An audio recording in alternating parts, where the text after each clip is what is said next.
अलैकुम। आपका काशिफ हाजिर है, आपका दोस्त। आज हम बात करेंगे पीआईए के बेड़ागर्क की। पीआईए का बड़ा बुरा हाल हो गया है। पीआईए जिसको 25 साल पहले 30 साल पहले तक जो नफ़े में जाती थी, आज वो इंतहाई नुकसान में जा रही है।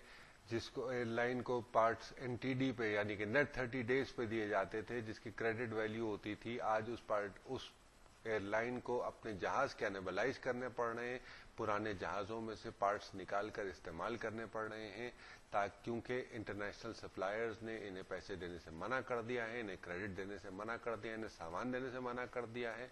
हद ये है कि क्लीनर, एयरक्राफ्ट क्लीनर, जो एक मामूली सा लिक्विड है जिसे कि एओजी बेसिस की कोई गुंजाइश ही नहीं है, जिसे आप एयरक्राफ्ट वॉश करते हैं, जो कि महीनों में कभी एक बार पीआईए की जहमत करती है पीआईए वॉश करने की उस एयरक्राफ्ट को, उसे एओजी बेसिस पर प्रोक्योर किया जा रहा है ताकि एक चीज के 10 गुना दाम दिए जा सके और उस 10 गुना दाम पर 10 गुना कमीशन खाई जा सके। जी हाँ, आप बिल्कुल सही समझे हैं। ये सारा का सारा तमाशा, ये सारा का सारा ड्रामा आपकी पीआईए की मैनेजमेंट कर रही है, और पीआईए की management under supervision of prime minister secretariat ये काम कर रही है।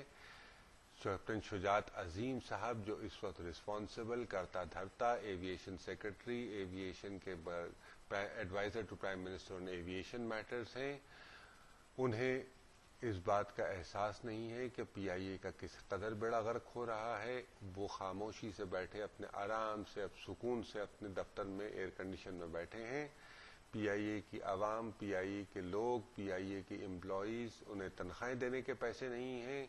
बाज़ औक़ात पीआईए की हालत इस कदर ख़राब हो जाती है कि कई कई जहाज़ कई कई रोज़ तक ग्राउंड पर खड़े रहते हैं, और एक जहाज़ का एक दिन ग्राउंड पर खड़े रहने का मतलब 1 करोड़ रुपए का नुकसान है।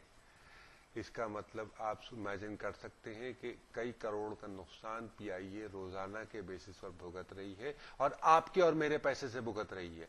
पीआईए के बाप का पैसा नहीं है, नवाज शरीफ साहब का पैसा नहीं है, जरदारी साहब का पैसा नहीं है, ये पीपल्स पार्टी का पैसा नहीं है, ये शुजात अजीम का पैसा नहीं है। ये आपकी और मेरी मेहनत की कमाई, खून पसीने की कमाई, जो हम लोग टैक्स की सूरत में खून पिलाते हैं हुकूमत को अपना, और उस सूरत में हमें जो है वो उसके बदले में क्या दिया जाता है? उसके बदले में हमें सिवाय तबाही के, नेशनल एक्सचेकर्स की बर्बादी के और कुछ नहीं दिया जाता।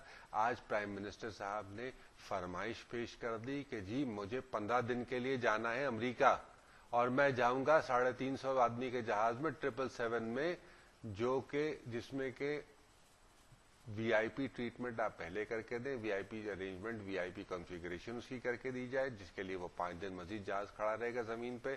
उसके बाद 15 दिन वो नवाज शरीफ साहब के इस्तेमाल में होगा। उसके बाद वीआईपी कॉन्फ़िगरेशन को चेंज करने के लिए अनदर 3 से 5 दिन लगेंगे, जिसके बाद टोटल मिलाकर 25 दिन के लिए वो जहाज ग्राउंड रहेगा, और हो सकता है उसमें 1 महीना निकल जाए। नवाज शरीफ साहब को 350 आदमी के जहाज की क्यों जरूरत पड़ रही है? क्या ऐसी वजह है? कितने ऐसे चमचे हैं जो वो साथ लेकर जाना चाहते हैं अमेरिका? ये बात मेरी समझ से बालातर है। बहरहाल मैं आवाम से अपील करूंगा कि भाई इस वीडियो को ज़्यादा से ज़्यादा शेयर करें, ताकि हकीकत सामने आए, लोगों को पता चले कि ये जो आपके हुक्मरान हैं वो आपके या मेरे दोस्त नहीं हैं, वो सिर्फ रुपए पैसे के दोस्त हैं, वो सिर्फ दौलत के पुजारी हैं, वो सिर्फ हवस के पुजारी हैं। इन लोगों से हमें अल्लाह तबारक व तआला आपको, मुझे और हमारे आने वाली नस्लों को निजात अता फरमाए, निजात कामिला, निजात कुल्लिया नसीब फरमाए। अगर जिंदगी ने वफा की तो फिर आपसे मुलाकात होगी। तब तक के लिए अल्लाह निगहबान।